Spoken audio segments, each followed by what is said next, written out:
بسم اللہ الرحمن الرحیم۔ سورہ بقرہ کی اگلی 144 سے 145 آیت کا مضمون ہے تحویل قبلہ کا حکم۔ قد نرى تقلب وجهك في السماء فلنولينك قبلة ترضاها فولي وجهك شطر المسجد الحرام وحيثما كنتم فولوا وجوهكم شطره وإن الذين أوتوا الكتاب ليعلمون أنه الحق من ربهم وما الله بغافل عما يعملون۔ ترجمہ: ہم دیکھ رہے ہیں بار بار آپ کا منہ کرنا آسمان کی طرف، تو ہم ضرور پھیر دیں گے آپ کو اس قبلے کی طرف جسے آپ پسند کرتے ہیں۔ اب پھیر لو اپنا چہرہ مسجد حرام کی طرف۔ اے مسلمانوں، جہاں کہیں تم ہو پھیر لیا کرو اپنے منہ اس کی طرف، اور بے شک وہ جنہیں کتاب دی گئی ضرور جانتے ہیں کہ یہ حکم برحق ہے ان کے رب کی طرف سے، اور نہیں اللہ تعالیٰ بے خبر ان کاموں سے جو وہ کرتے ہیں۔ تفسیر: کعبہ حضور صلی اللہ علیہ وآلہ وسلم کے جد امجد حضرت خلیل علیہ السلام کا قبلہ تھا، نیز اہل عرب کو اسلام کی طرف مائل کرنے کا ایک مؤثر ذریعہ تھا۔ یہ اور ان کے علاوہ کئی دیگر وجوہات بھی تھیں جنہیں نگاہ نبوت دیکھ رہی تھی، جن کے باعث حضور صلی اللہ علیہ وآلہ وسلم کی دلی تمنا تھی کہ کعبے کو قبلہ بنایا جائے، اور چشم امید در رحمت کی طرف بار بار اٹھتی رہتی تھی۔ اللہ تعالیٰ کو اپنے محبوب کی یہ ادا اتنی پیاری اور اس کی خوشنودی اتنی مطلوب تھی کہ اسی آیات میں اعلان فرما دیا کہ اے محبوب صلی اللہ علیہ وآلہ وسلم، جو قبلہ تمہیں پسند وہی ہمیں پسند، اور تیری خوشی کے لیے ہم کعبے کو قبلہ مقرر فرماتے ہیں جیسے ظاہر حال کا تقاضا ہے۔ اس میں اس امر کی طرف اشارہ ہے کہ تیرے رخ انور کا بار بار آسمان کی طرف اٹھانا ایسی چیز نہیں جسے قصہ ماضی بنا کر بیان کیا جائے، بلکہ چشم قدرت اس منظر روح پرور کا اب بھی یوں ہی مشاہدہ فرما رہی ہے۔ فرمایا، ہم دیکھ رہے ہیں تیرا بار بار آسمان کی طرف اپنے رخ جہاں افروز کا اٹھانا، کیا شان محبوبیت ہے۔ اگلا ہے، جب یہ آیت نازل ہوئی تو حضور صلی اللہ علیہ وسلم اپنے صحابہ کرام رضوان اللہ علیہم کے ساتھ مسجد بنی سلمہ میں ظہر کی نماز باجماعت پڑھ رہے تھے۔ 2 رکعتیں ادا فرما چکے تھے کہ یہ آیت نازل ہوئی۔ اسی وقت حضور صلی اللہ علیہ وآلہ وسلم نے بیت المقدس سے منہ موڑ کر کعبے کی طرف کر لیا۔ صحابہ کرام رضوان اللہ علیہم نے بھی اپنے رخ کعبے کی طرف پھیر لیے۔ مدینہ کی دوسری مسجدوں میں بھی جہاں جہاں جماعت ہو رہی تھی، جب یہ حکم پہنچا تو اسی لمحے تمام صحابہ کرام رضوان اللہ علیہم نے اپنے رخ پھیر لیے اور دنیا کو تسلیم و رضا کا ایک بے مثال نمونہ دکھایا۔ صحابہ کرام رضوان اللہ علیہم کے ترقی کا راز اپنے نبی اور اپنے قائد کی اسی بے چون چرا اطاعت میں مضمر تھا۔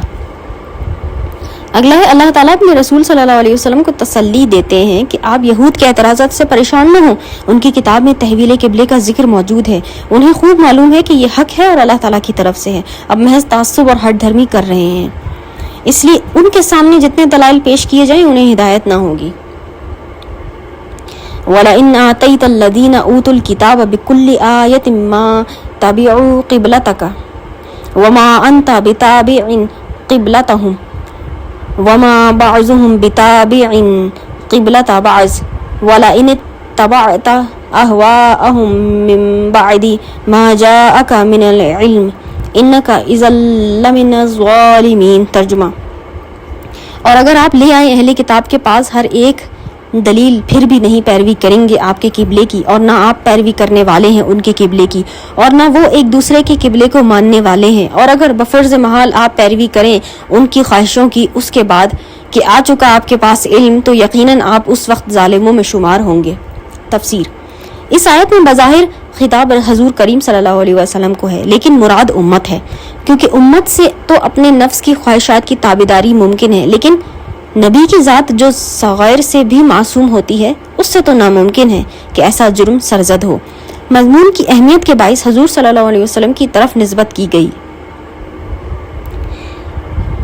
اگلی 146 سے 147 آیت تک کا مضمون ہے بنی اسرائیل کا حق کو چھپانے کا جرم۔ الذین آتیناہم الکتاب یعرفونہ کما یعرفون ابناءہم وان فریقا منہم لَيَكْتُمُونَ الْحَقَّ وَهُمْ يَعْلَمُونَ۔ ترجمہ: جن لوگوں کو ہم نے کتاب دی ہے وہ پہچانتے ہیں انہیں جیسے وہ پہچانتے ہیں اپنے بیٹوں کو، اور بے شک ایک گروہ ان میں سے چھپاتا ہے حق کو جان بوجھ کر۔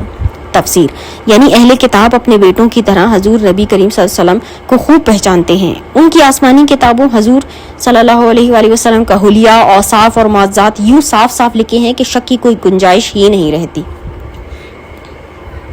الحق من ربک فلا تکونن من الممترین. ترجمہ یہ حق ہے تیرے رب کی طرف سے تو ہرگز نہ بن جانا شک کرنے والوں سے. اگلی 148 آیت کا مضمون ہے مقابلہ کا اصل میدان نیکیوں میں سبقت لے جانا. وَلِكُلٍّ وِجْهَةٌ هُوَ مُوَلِّيهَا فَاسْتَبِقُوا الْخَيْرَاتِ أَيْنَمَا تَكُونُوا يَأْتِ بِكُمُ اللَّهُ جَمِيعًا إِنَّ اللَّهَ عَلَى كُلِّ شَيْءٍ قَدِيرٌ.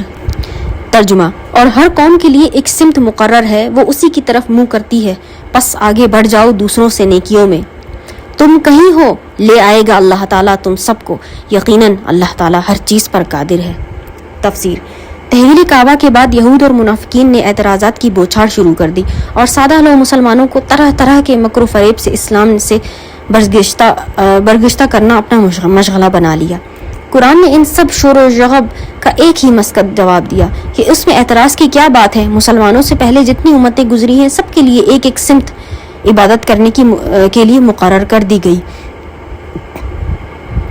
اگر پیغمبر اسلام نے اپنے رب کے حکم کے مطابق کعبہ کو اپنی امت کا قبلہ مقرر فرما دیا تو اس میں کیا انوکھی بات ہے کہ تم یوں سیخ پا ہو گئے. بلکہ اللہ تعالیٰ کی حکمت کا تقاضا بھی یہی ہے کہ کعبہ جسے ابراہیم و اسماعیل علیہ السلام کے مقدس ہاتھوں نے تعمیر کیا ملت ابراہیم کے علم بردار اور نسل اسماعیل کے نبی کا قبلہ بنایا جائے. اگلا ہے یہ معمولی سی بات جسے تم یوں اچھال رہے ہو موضوع سخن بنانے کے لائق نہیں. بات تو یہ ہے کہ وہ خیرات یعنی ازلی ابدی نیکیاں جن پر سب ادیان متفق ہیں ان کو عملی جامہ پہنانے میں ایک دوسرے سے سبقت لے جانے کا جذبہ پیدا کرو. لیکن یہ کام تو مشکل ہے، اس میں نفس کو تکلیف پہنچتی ہے، اپنی خواہشات کا خون کرنا پڑتا ہے اور وہ تمہارے بس کا روگ نہیں. اس لیے تم ان حقیقی امور سے روگردانی کیے ہو اور فروعی اور غیر اہم چیزوں کو یوں اہمیت دے رہے ہو گویا دین کا اصل الاصول بس یہی ایک چیز ہے. اگلی 149 سے 150 آیت تک کا مضمون ہے تحویل قبلہ کے حکم کی تکرار. وَمِنْ حَيْثُ خَرَجْتَ فَوَلِّ وَجْهَكَ شَطْرَ الْمَسْجِدِ الْحَرَامِ وَإِنَّهُ لَلْحَقُّ مِنْ رَبِّكَ وَمَا اللَّهُ بِغَافِلٍ عَمَّا تَعْمَلُونَ. ترجمہ اور جہاں سے بھی آپ باہر نکلیں تو منہ موڑ لیا کریں نماز کے وقت اپنا رخ مسجد حرام کی طرف، اور بے شک یہی حق ہے آپ کے رب کی طرف سے اور نہیں اللہ تعالیٰ بے خبر جو کچھ تم کرتے ہو. وَمِنْ حَيْثُ خَرَجْتَ فَوَلِّ وَجْهَكَ شَطْرَ الْمَسْجِدِ الْحَرَامِ وَحَيْثُمَا كُنْتُمْ فَوَلُّوا وُجُوهَكُمْ شَطْرَهُ لِئَلَّا يَكُونَ لِلنَّاسِ عَلَيْكُمْ حُجَّةٌ إِلَّا الَّذِينَ ظَلَمُوا مِنْهُمْ فَلَا تَخْشُوهُمْ وَاخْشُونِي وَلِأُتِمَّ نِعْمَتِي عَلَيْكُمْ وَلَعَلَّكُمْ تَهْتَدُونَ. ترجمہ اور جہاں سے آپ باہر نکلیں تو منہ موڑ لیا کریں اپنا رخ نماز کے وقت مسجد حرام کی طرف، اور اے مسلمانوں جہاں کہیں تم ہو پھیر لیا کرو اپنے منہ اس کی طرف تاکہ نہ رہے لوگوں کو تم پر اعتراض کی گنجائش. بجز ان لوگوں کے جو ناانصافی کریں ان سے سنا ڈرو تم ان سے، بلکہ صرف مجھ سے ڈرا کرو تاکہ میں پورا کر دوں اپنا انعام تم پر، تاکہ تم راہ راست پر ثابت قدم رہو. تفسیر بتا دیا کہ سفر ہو یا حضر، دور ہو یا نزدیک، حالت نماز میں تمہارا رخ کعبہ کی طرف ہی ہونا چاہیے، ورنہ اہل کتاب اور مشرکین تم پر اعتراض کریں گے اور وہ اعتراض بجا ہوگا، کیونکہ اہل کتاب نے اپنی کتابوں میں پڑھا ہے کہ نبی آخر الزمان صلی اللہ علیہ وسلم کا قبلہ کعبہ ہوگا، اور تم کعبہ رخ ہو کر نماز نہیں پڑھو گے تو وہ یہ کہنے میں حق بجانب ہوں گے کہ یہ وہ نبی نہیں جس کی بشارت ہماری کتابوں میں دی گئی ہے.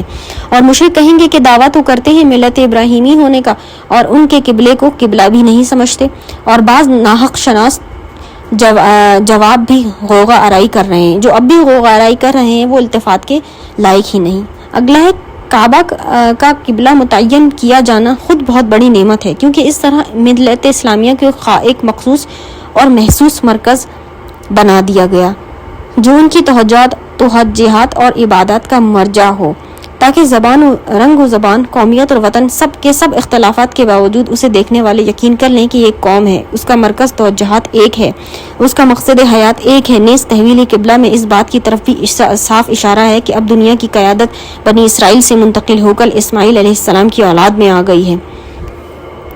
یہ سرفرازی اور یہ شرف بذات خود ایک نعمت عظمیٰ ہے. اگلی 152 آیت کا مضمون ہے نبی اکرم صلی اللہ علیہ وسلم کا اساسی طریقہ کار.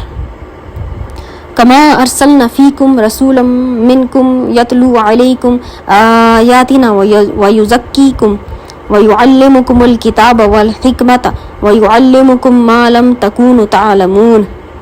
ترجمہ، جیسا کہ بھیجا ہم نے تمہارے پاس رسول تم میں سے، پڑھ کر سناتا ہے تمہیں ہمیں ہماری آیتیں اور پاک کرتا ہے تمہیں اور سکھاتا ہے تمہیں کتاب اور حکمت اور تعلیم دیتا ہے تمہیں ایسی باتوں کی جنہیں تم جانتے ہی نہیں۔ تفسیر۔ تعمیر کعبہ کے وقت جو دعا حضرت ابراہیم و اسماعیل علیہم السلام نے کی، ان میں ان صفات والا رسول مبعوث فرمایا جائے، اب بتایا جا رہا ہے کہ وہ دعا مقبول ہوئی اور وہ رسول کریم صلی اللہ علیہ وسلم ان تمام صفات سے متصف ہو کر تشریف فرما ہو گیا۔ امام وقت قاضی ثناء اللہ پانی پتی اپنی تفسیر مظاہری میں تحریر فرماتے ہیں۔ ترجمہ، یعلم کا فعل 2 بار ذکر کیا جو اس بات پر دلالت کرتا ہے کہ یہ تعلیم پہلی تعلیم کتاب و حکمت سے الگ نوعیت کی ہے، اور شاید اس سے مراد علم لدنی ہے جو قرآن کے باطن اور نبی کرم صلی اللہ علیہ وسلم کے منور و روشن سینے سے حاصل ہوتا ہے، اور اس کے حصول کا ذریعہ یہ مروجہ تعلیم و تعلم نہیں بلکہ انعکاس ہے، یعنی آفتاب قرآن کی کرنیں اور مہتاب نبوت کی شعاعیں دل کے آئینے پر منعکس ہوتی ہیں۔ اس عارف ربانی نے اس مسئلے کو بڑی شرح و بساط سے بیان کیا ہے، چاہیے کہ ملاحظہ کیا جائے، اور اولیاء کاملین جو انور نبوت کے صحیح وارث ہوتے ہیں وہ بھی اپنے مریدین باصفا پر اسی قسم کے علوم و معارف کا علقہ اور فیضان فرماتے ہیں۔ اللہ تعالیٰ ہم مسکینوں پر بھی اپنے محبوب مکرم صلی اللہ علیہ وسلم کے طفیلی انعام فرما دے، آمین ثم آمین۔ وَاذْكُرُونِي أَذْكُرْكُمْ وَاشْكُرُوا لِي وَلَا تَكْفُرُونَ۔ ترجمہ، سو تم مجھے یاد کیا کرو، میں تمہیں یاد کروں گا، اور شکر ادا کیا کرو میرا اور میری ناشکری نہ کیا کرو۔ تفسیر۔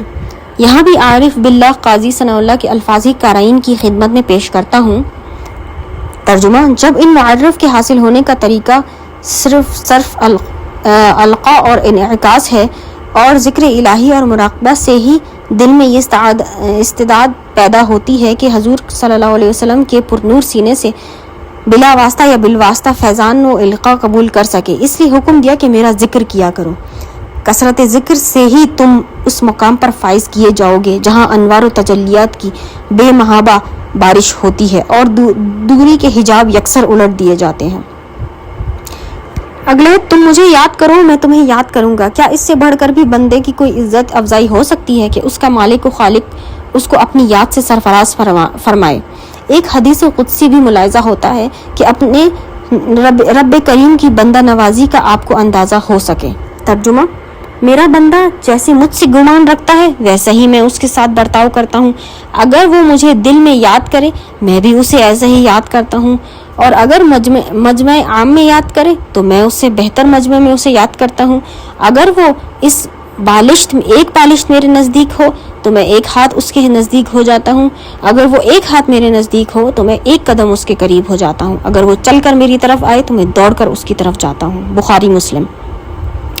اگلا، جو انعام میں نے تم پر فرمائے، مثلا رسول بھیجے، ہدایت کی توفیق بخشی، شوق و محبت کا جذبہ عطا فرمایا، اس پر شکر ادا کرو۔ نعمتوں کا انکار، رسول کی نافرمانی اور غفلت میں وقت ضائع کر کے ناشکری نہ کرو۔ اگلی 153 سے 154 آیت کا مضمون ہے، اللہ تعالیٰ کی راہ میں شہید ہونے والے زندہ ہیں۔ یا ایھا الذین آمنوا استعینوا بالصبر والصلاۃ ان اللہ مع الصابرین۔ اے ایمان والو، مدد طلب کیا کرو صبر اور نماز کے ذریعے سے، بے شک اللہ تعالیٰ صبر کرنے والوں کے ساتھ ہے۔ تفسیر۔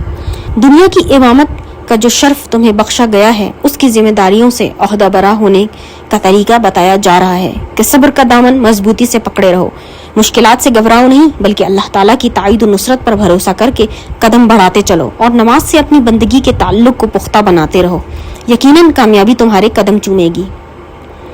اگلا ہے، یہاں معیت سے خصوصی معیت مراد ہے، یعنی تائید اور نصرت کی معیت، اور صاحب تفسیر مظہری لکھتے ہیں یعنی اس سنگت سے وہ خاص سنگت مراد ہے جس کی کیفیت بیان نہیں ہو سکتی، صرف عارف ہی اس کو سمجھ سکتے ہیں۔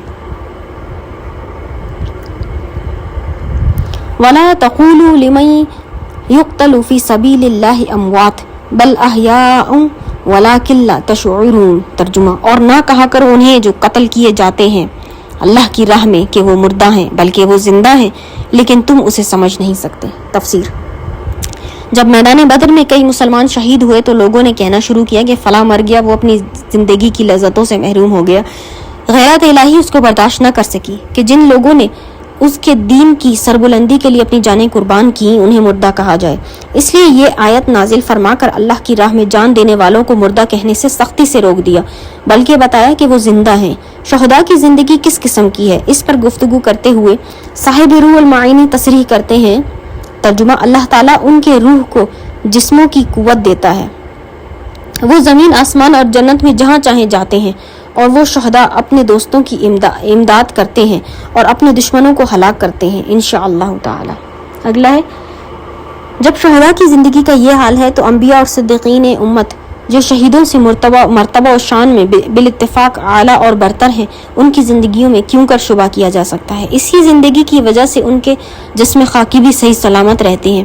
چنانچہ امام مالک رحمۃ اللہ علیہ نے فرمایا کہ جنگ احد کے 40 سال بعد حضرت عمر بن جموع اور حضرت عبداللہ بن جبیر کی قبر دونوں ایک ہی قبر میں مدفون تھے۔ سیلاب کی وجہ سے جب کھل گئی تو ان کے اجساد طاہرہ یوں تر و تازہ اور شگفتہ و شاداب پائے گئے جیسے انہیں کل ہی دفن کیا گیا۔ سبحان اللہ۔ اس 20ویں صدی کا واقعہ ہے کہ جب دریائے دجلہ حضرت عبداللہ رضی اللہ تعالیٰ عنہ بن جابر اور دیگر شہداء کے قبروں کے بالکل نزدیک پہنچ گیا تو حکومت عراق نے ان شہداء کرام کی نعشوں کو حضرت سلمان فارسی کے مزار پر انوار کے جوار میں منتقل کرنا چاہا تو ان حضرت کی قبریں کھودی گئیں۔ 13 صدیاں گزرنے کے بعد ان کے پاک جسم صحیح و سلامت پائے گئے۔ ہزارہا مخلوق نے اسلام کا یہ معجزہ اور قرآن کی اس آیت کی صداقت کا اپنی ان آنکھوں سے مشاہدہ کیا۔ اگلا ہے، یعنی اس زندگی کی ماہیت و حقیقت تم اپنے عقل و حواس سے نہیں سمجھ سکتے۔ اگر تمہاری عقل نہ سمجھ سکے تو تم انکار کی جرت نہ کرنا۔ اگلی 155 سے 157 آیت کا مضمون ہے، اللہ تعالیٰ کی راہ میں آزمائش آ کر رہیں گی۔ وَلَنَبْلُوَنَّكُمْ بِشَيْءٍ مِّنَ الْخَوْفِ وَالْجُوعِ وَنَقْصٍ مِّنَ الْأَمْوَالِ وَالْأَنفُسِ وَالثَّمَرَاتِ وَبَشِّرِ الصَّابِرِينَ۔ ترجمہ: اور ہم ضرور آزمائیں گے تمہیں کسی ایک چیز کے ساتھ، یعنی خوف اور بھوک اور کمی کرنے سے، تمہارے مالوں اور جانوں اور پھلوں میں، اور خوشخبری سنائیے ان صبر کرنے والوں کو۔ تفسیر: جب تک انسان اس دنیا میں ہے، رنج و غم اور مصیبت و علم سے اسے کم و بیش دوچار ہونا ہی پڑتا ہے۔ قرآن نے اپنے ماننے والوں کو اس غلط فہمی میں مبتلا نہیں ہونے دیا کہ اسلام کے دامن میں پناہ لینے سے وہ اب ہر طرح کی مصیبتوں اور تکلیفوں سے بچ گئے۔ البتہ قرآن نے مسلمانوں کو صبر کی ایک ڈھال دے دی جس سے وہ مصائب و حوادثات کے بے رحم حملوں سے اپنا بچاؤ کر سکتے ہیں۔ انہیں ایک ایسا عقیدہ دے دیا جو ان کے سکون و قرار کو نازک ترین لمحوں میں بھی سلامت رکھ سکتا ہے۔ ہر شخص جانتا ہے کہ جس کے ہاتھ سے صبر کا دامن چھوٹ دیا، اس میں مقابلے کی ہمت ختم ہو جاتی ہے اور مصیبتیں اسے خس و خاشاک کی طرح بہا لے جاتی ہیں۔ لیکن اگر اللہ تعالیٰ پر توکل کرتے ہوئے مصائب کے سامنے ڈٹا رہے تو یہ کالے بادل خود بخود چھٹ جاتے ہیں۔ نیز جس شخص کا یہ عقیدہ ہو کہ میں بھی اور میرا رب سب کچھ میرا اپنا نہیں بلکہ اللہ تعالیٰ کا دیا ہے، وہ کسی کے مرنے یا کھیتی باڑی اور کاروبار میں نقصان واقع ہونے سے اتنا دلگیر ہی کیوں ہوگا کہ اس کا حوصلہ ہی ٹوٹ جائے، بلکہ وہ نئی جد و جہد کے لیے اپنے آپ کو تازہ دم پائے گا۔ اسی لیے قرآن نے رنجیدہ واقعات کی طویل فہرست ذکر کرنے کے ساتھ ساتھ وہ گر بھی بتا دیا جس پر عمل کر کے وہ ان نازک مرحلوں میں کامیابی حاصل کر سکتے ہیں۔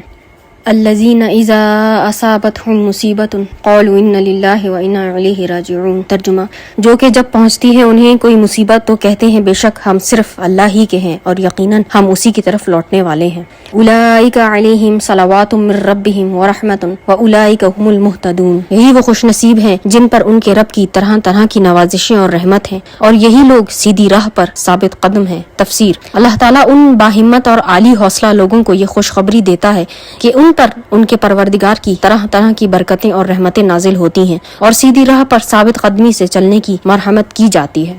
اگلی 158 آیت کا مضمون ہے، اللہ تعالیٰ کی راہ میں حضرت ہاجرہ کی بے قراری کی یاد۔ ان الصفا والمروۃ من شعائر اللہ فمن حج البیت او اعتمر فلا جناح علیہ ان یطوف بہما ومن تطوع خیر فان اللہ شاکر علیم۔ ترجمہ: بے شک صفا اور مروہ اللہ کی نشانیوں میں سے ہیں، پس جو حج کرے اس گھر کا یا عمرہ کرے تو کچھ حرج نہیں اسے کہ چکر لگائے ان دونوں کے درمیان، اور جو کوئی خوشی سے نیکی کرے تو اللہ تعالیٰ بڑا قدردان خوب جاننے والا ہے۔ تفسیر: شعائر کی جمع ہے شیرتا، کی اس کا معنی علامت ہے۔ احناف کے نزدیک صفا مروہ کے درمیان دوڑنا حج و عمرہ میں واجب ہے، اور اس تعبیر کی یہ وجہ یہ ہے کہ زمانہ جاہلیت میں صفا پر اصاف اور مروہ پر نائلہ کے بت نصب تھے۔ اسلام لانے کے بعد مسلمانوں کو اس جگہ سعی کرنا ناگوار گزرا جہاں پہلے بت رکھے ہوئے تھے۔ اللہ تعالیٰ نے فرمایا تمہیں تو حضرت ہاجرہ کی پیروی میں دوڑنا ہے، تمہیں مناسب نہیں کہ تم بتوں کی وجہ سے اسماعیل علیہ السلام کی والدہ مکرمہ کی سنت کو ترک کر دو۔ مسلمانوں کے دل میں جو نفرت تھی اس کو اس حکیمانہ انداز سے دور فرما دیا، یعنی کوئی حرج نہیں، بے شک صفا و مروہ میں دوڑ لگا لیا کرو، اور اس کا واجب ہونا حدیث پاک سے ثابت ہوا۔ اگلی 159 سے 160 آیت کا مضمون ہے اللہ تعالیٰ کی لعنت ہے حق کو چھپانے والوں پر۔ ان الذين يكتمون ما انزلنا من البينات والهدى من بعد ما بيناه للناس في الكتاب اولئك يلعنهم الله ويلعنهم اللاعنون۔ ترجمہ، بے شک جو لوگ چھپاتے ہیں ان چیزوں کو جو ہم نے نازل کی روشن دلیلوں اور ہدایت سے، اس کے بعد بھی کہ ہم نے کھول کر بیان کر دیا انہی لوگوں کے واسطے اپنی کتاب میں، یہی وہ لوگ ہیں کہ دور کرتا ہے انہیں اللہ تعالیٰ اپنی رحمت سے، اور لعنت کرتے ہیں انہیں لعنت کرنے والے۔ تفسیر، اس آیت میں بنی اسرائیل کے ان علماء سو کا ذکر ہے جو اپنے دنیاوی فائدے کے لیے حضور کریم صلی اللہ علیہ وآلہ وسلم کے کمالات کو چھپاتے اور اللہ تعالیٰ کے حکموں کو اپنی منشا اور خواہش کے مطابق توڑ موڑ دیا کرتے۔ اب بھی کوئی عالم اگر حضور صلی اللہ علیہ وآلہ وسلم کے کمالات کے اظہار میں بخل کرے اور احکام شریعت میں تحریف کرے تو اس کا یہی حکم ہے۔ الا الذين تابوا واصلحوا وبينوا فاولئك اتوب عليهم وانا التواب الرحيم۔ ترجمہ، البتہ جو لوگ توبہ کر لیں اور اپنی اصلاح کر لیں اور ظاہر کر دیں جو اب تک چھپاتے رہے تو ایسے لوگوں کی توبہ قبول کرتا ہوں، اور میں بہت توبہ قبول کرنے والا، ہمیشہ رحم فرمانے والا ہوں۔ 161 سے 163 آیت کا مضمون ہے حق کو جان بوجھ کر چھپانا کفر ہے۔ ان الذين كفروا وماتوا وهم كفار اولئك عليهم لعنت الله والملائکۃ والناس اجمعین۔ ترجمہ، بے شک جن لوگوں نے کفر اختیار کیا اور میرے اس حال پر کہ وہ کافر تھے، یہی وہ لوگ ہیں جن پر لعنت ہے اللہ کی اور فرشتوں کی اور سب لوگوں کی۔ خالدین فیہا لا یخفف عنہم العذاب ولہم ینظرون۔ ترجمہ، ہمیشہ رہیں گے اس میں، نہ ہلکا کیا جائے گا ان سے عذاب اور نہ انہیں مہلت دی جائے گی۔ وَإِلَٰهُكُمْ إِلَٰهٌ وَاحِدٌ لَا إِلَٰهَ إِلَّا هُوَ الرَّحْمَٰنُ الرَّحِيمُ۔ ترجمہ، اور تمہارا خدا ایک خدا ہے، نہیں کوئی خدا بجز اس کے، بہت ہی مہربان، ہمیشہ رحم فرمانے والا۔ تفسیر، یہ آیت قرآن حکیم کی عظیم ترین آیتوں میں سے ہے۔ اس کے پہلے ٹکڑے میں توحید کا ثبوت، دوسرے میں شرک کی نفی اور تیسرے میں دونوں کی دلیل ہے، یعنی جب اسی کی وسیع رحمت پر تمہارے وجود، تمہاری بقا اور نشوونما اور تمہارے آرام و راحت کا دار و مدار ہے تو اس کے علاوہ اور کون ہے جو الہ یا معبود بننے کا حقدار ہو۔ اگلی 164 آیت کا مضمون ہے اللہ تعالیٰ کی بے مثال نشانیوں کا بیان۔ ان فی خلق السماوات والارض واختلاف اللیل والنہار والفلک التی تجری فی البحر بما ينفع الناس وما انزل اللہ من السماء من ماء فاحیا به الارض بعد موتها وبث فیها من کل دابۃ وتصریف الریاح والسحاب المسخر بین السماء والارض لآیات لقوم یعقلون۔ ترجمہ، بے شک آسمانوں اور زمین کے پیدا کرنے میں اور رات اور دن کی گردش میں اور جہازوں میں جو چلتے ہیں سمندر میں وہ چیزیں اٹھائے جو نفع پہنچاتی ہیں لوگوں کو، اور جو اتارا اللہ تعالیٰ نے بادلوں سے پانی، پھر زندہ کیا اس کے ساتھ زمین کو اس کے مردہ ہونے کے بعد، اور پھیلا دیے اس میں ہر قسم کے جانور، اور ہواؤں کے بدلتے رہنے میں اور بادل میں جو حکم کا پابند ہو کر آسمان اور زمین کے درمیان لٹکتا رہتا ہے، ان سب میں نشانیاں ہیں ان لوگوں کے لیے جو عقل رکھتے ہیں۔ تفسیر، اس آیت میں توحید کے دلائل شرح و بسط سے بیان کیے گئے ہیں۔ اس اہم ترین اور مشکل ترین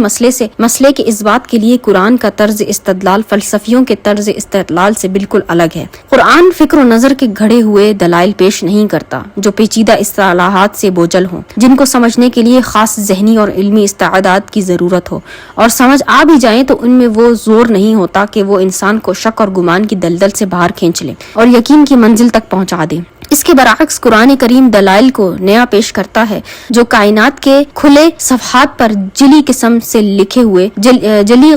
لکھے ہوئے ہیں، جو روشن اور واضح اتنے ہیں کہ ہر شخص انہیں اپنی قابلیت کے مطابق سمجھ سکتا، اور اس کے ساتھ ساتھ گہرے اور پیچیدہ اتنے کہ ماہر غوطہ زن بھی ان کی تہ تک پہنچنے کا دعویٰ نہیں کر سکتا۔